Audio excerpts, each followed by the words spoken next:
एक ऐसी sports girl जो कि भविष्य के लिए बहुत सारे सपने देख रही थी, उसकी हत्या हो जाती है। पिता ने हत्या की बात कबूल भी कर ली है, बहुत सारे कारण भी गिनवाए हैं, लेकिन हत्या का पूरा सच क्या है, ये लोगों के मन में अभी भी सवाल बना हुआ है, क्योंकि राधिका हत्याकांड में चौंकाने वाला खुलासा सामने आया है। और जिस तरीके से यहाँ पे रूढ़िवादी सोच की वजह से जो बात है निकल के सामने आ रही है, और ये भी कहा जा रहा है कि राधिका की जो हत्या है वो यहाँ पर हिमांशिका जो उसकी दोस्त है उसकी ओर से बड़े खुलासे किए गए हैं। और इसीलिए जिस तरीके से उस पूरे मामले को लेकर जो पुलिस की थ्योरी है वो आगे बढ़ रही है, पुलिस की ओर से पूरे हादसे का जो घटनाक्रम का जो सबूत है वो इकट्ठा कर लिया गया है, लेकिन जो तस्वीरें हैं वो भी निकल के सामने आई हैं, वो कहानी कुछ और बयां कर रही हैं, और जो राधिका के दोस्त है वो पोस्ट करके कुछ और कहानी बयां कर रहे हैं। राधिका की दोस्त का जो पोस्ट है वो सामने आया है, ये देखिए, यही है राधिका। जिस तरीके से उसकी ओर से जो है बड़े सपने थे कोर्ट को लेकर, ट्रेनिंग को लेकर, सपने और भी बहुत सारे थे, लेकिन पिता की ओर से जब हत्या कर दी गई तो सवाल खड़े हुए कि वो पिता जो अब तक सपोर्ट कर रहा था, आखिर वो हत्या कैसे कर सकता है। और इसीलिए राधिका हत्याकांड में चौंकाने वाले खुलासे हर रोज हो रहे हैं। खुलासा ये हुआ है कि रूढ़िवादी सोच की वजह से राधिका की हत्या कर दी गई। राधिका की दोस्त हिमांशिका का पूरे मामले में बड़ा खुलासा सामने आया है। राधिका की सफलता से पड़ोसी चिढ़ते थे, ये उसकी दोस्त ने खुद बताया है। वो उसे स्वतंत्र नहीं देख पा रहे थे, इसीलिए हर रोज उसके पिता को भड़काया करते थे। राधिका के पिता के पड़ोसी जो थे वो भड़काते भी थे, और इसी वजह से हिमांशिका ने परिवार पर कई आरोप लगाए हैं, और ये कहा है कि परिवार वाले राधिका पे पाबंदी लगाते थे, राधिका के पहनावे पर भी सवाल खड़े किए जाते थे, लड़कों से बातचीत के लिए भी मना किया जाता था। यानी कि जो राधिका का परिवार था वो रूढ़िवादी सोच का था, और इसी वजह से जो राधिका की दोस्त हिमांशिका है वो राधिका के परिवार को लेकर तमाम सवाल खड़े कर रही है। क्या कुछ कह रही है हिमांशिका, सुनवाते हैं आपको। बहुत ज्यादा ऐसे थे कि लोग क्या कहेंगे, उनके पास हमेशा से ही सोसाइटल प्रेशर बहुत ज्यादा था, और वो हमेशा से ही ऑर्थोडॉक्स थे, मतलब रोका टोकी हर चीज में रहती थी। मतलब मैं और राधिका, हमने I think we started playing in back 2012 या 13 में, हम साथ में ट्रैवल भी करते थे, हमने आपस में भी बहुत सारे मैचेस खेले हैं। तो मतलब मैंने उसे देखा नहीं है कि किसी से ज्यादा बात करते हुए, हमेशा देखा है कि वो अपने पेरेंट्स के साथ ही रहती है। एंड लव जिहाद के बारे में बात हो रही है, आपके पास किसी के पास कुछ प्रूफ क्यों नहीं है? लव जिहाद, वो किसी से बात भी नहीं करती थी, उसके घर पे इतनी ज्यादा रिस्ट्रिक्शंस थी, बट वो बहुत टाइम से ना अपने घर पे सफर कर रही थी। बहुत ज्यादा उसको ना घर पे बहुत ज्यादा घुटन महसूस होती थी, क्योंकि ऐसे कौन ही रहना चाहेगा यार, हर चीज का एक्सप्लेन करते रहना कि क्यों कर रहे हैं, क्या कर रहे हैं, किससे बात कर रहे हो। आई रिमेम्बर वीडियो कॉल्स पे भी उसको दिखाना पड़ता था कि अभी देखो हिमांशिका से मेरी बात हो रही है। तो राधिका के दोस्त को सुना आपने, जो राधिका के परिवार पर ही सवाल खड़े कर रही है, बता रही कि कैसे राधिका का जो परिवार था वो पाबंदियां लगाया करता था। लेकिन इस पूरे हत्याकांड में 5 कारतूस का जो राज है वो भी खुल के सामने आ गया है। राधिका के पिता दीपक ने 5 राउंड फायरिंग की थी, राधिका को 4 गोली लगी थी, और 1 गोली रसोई में नीचे के हिस्से में लग गई थी। पुलिस को पिस्टल के अंदर से 5 खाली कारतूस मिले हैं, और पुलिस की पूछताछ में राधिका के पिता का अजीब व्यवहार भी सामने आया है। दीपक कभी हंसने लगता है, जो पिता है राधिका का, और कभी वो रोने लगता है। पुलिस ने दीपक को जबरन खाना खिलाया था, क्योंकि जो उसका बिहेवियर था वो अनस्टेबल है, कभी वो बेटी के गम में दिख रहा है, कभी वो हंसने लगता है। और इसीलिए अब पुलिस की ओर से जो जांच का दायरा है वो भी यहाँ पर बढ़ा दिया गया है। साथ ही अब इस घटना को लेकर के राधिका के दोस्तों की ओर से भी कई बड़े खुलासे किए जा रहे हैं। खुलासे ऐसे हैं जिसे सुनकर आप भी चौंक जाएंगे कि एक पिता जो अपनी बेटी को लेकर बड़े बड़े सपने देखता है, उसे पूरा करने की पूरी कोशिश करता है, आखिर वो ऐसा कैसे कर सकता है। लेकिन कुछ सच भी है जो निकल के अब सामने आए हैं। सच ये है कि राधिका की कोई टेनिस एकेडमी नहीं थी। पहले राधिका कोच की नौकरी करती थी, फिर बाद में टेनिस कोर्ट किराए पर ले लिया था।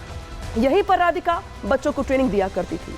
यही एकेडमी राधिका की मौत की वजह भी बन गई। एकेडमी को लेकर 15 दिनों से विवाद चल रहा था, और पिता एकेडमी बंद करने के लिए कहा करते थे, लेकिन राधिका एकेडमी चलाना चाहती थी, वो बच्चों को ट्रेनिंग देना चाहती थी, और इसी को लेकर के बाप और बेटी के बीच यहाँ पर विवाद चल रहा था। कई बार कहा सुनी के बाद जो अंततः पिता ने इतना बड़ा कदम उठाया और अपनी ही बेटी को गोली मार के यहाँ पे उसकी हत्या कर दी। और इसीलिए सवाल खड़े हो रहे हैं कि एक ऐसी बिटिया जो अपने सपने पूरा करना चाहती थी, जिंदगी में बहुत कुछ करना चाहती थी, वो रूढ़िवाद सोच का शिकार हो गई। लेकिन ऐसा सिर्फ ऐसा नहीं हुआ कि वो सिर्फ राधिका के साथ ही हुआ। हर साल रूढ़िवादी सोच की वजह से हजारों लड़कियां शिकार हुई हैं। दुनिया में हर साल 5000 लड़कियों की हत्या हुई है। सिर्फ भारत की बात कर लेते हैं तो यहाँ पर 2014 से 21 तक 500 लड़कियों की हत्या हुई है। 2015 में सबसे ज्यादा 192 लड़कियों की हत्या हुई। रूढ़िवाद के शिकार हर 5 में से 1 लड़की भारतीय है। दुनिया में हर दिन 137 लड़कियां मारी जा रही हैं और ये जो आंकड़े हैं ये संयुक्त राष्ट्र के भी हैं, एनसीआरबी के भी हैं और जो चौंकाते भी हैं कि जिस देश में जहां पे लड़कियों को देवी बना के पूजा भी की जाती है, उन्हें कंधे से कंधा मिला के आगे बढ़ने के लिए प्रोत्साहित किया जाता है, आज उसी की रूढ़िवादी सोच की वजह से हत्या कर दी जा रही है। और इसीलिए अब यहाँ पर राधिका के पिता को लेकर, परिवार की सोच को लेकर सवाल खड़े हो रहे हैं। सवाल खड़े होते हैं कि आखिर क्यों पिता ने ऐसा किया, जिस बेटी को पढ़ाया लिखाया, उसे टेनिस का प्लेयर बनाया, उसे दुनिया में नाम कमाने के लिए भेजा, फिर आखिर ऐसा क्या हुआ और आखिर ऐसा क्यों हुआ जब पिता ने ही बेटी की जान ले ली। रिपोर्ट दिखाते हैं आपको।